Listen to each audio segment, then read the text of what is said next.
ہوتے ہیں, نائی کا نظام ہے, مطلب ایڈز لگ رہی ہے.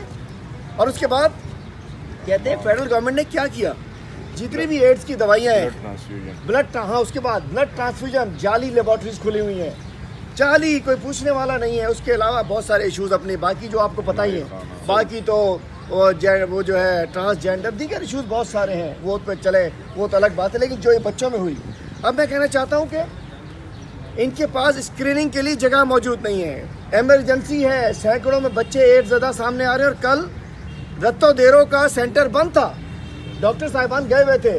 میں درخواست کرتا ہوں وزیر اعلیٰ صاحب, ہر چیز پہ آپ قانون پاس کرا لیتے اپنی مرضی کا. آپ کہتے ہیں ہم میجورٹی ہیں, تو جب آپ اتوار والے دن ڈاکٹر چھٹی ہے, اسکرین کے اس کے ٹیسٹ کرنے والے چھٹی پہ ہیں, تو ایک قانون پاس کرا دیں کہ اتوار والے دن کسی کو بخار نہیں ہوگا, کسی کو ایڈز نہیں ہوگی, کسی کو طبیعت خراب نہیں ہوگی, ہسپتال بند رہیں گے, مرو بے شک اتوار والے دن ہسپتالوں میں نہ ہو. قانون پاس کرا دیجئے اسی اسمبلی کے اندر, چونکہ آپ نے سندھ کو ٹھیکہ لیا ہوا ہے سندھ کو مارنے کا.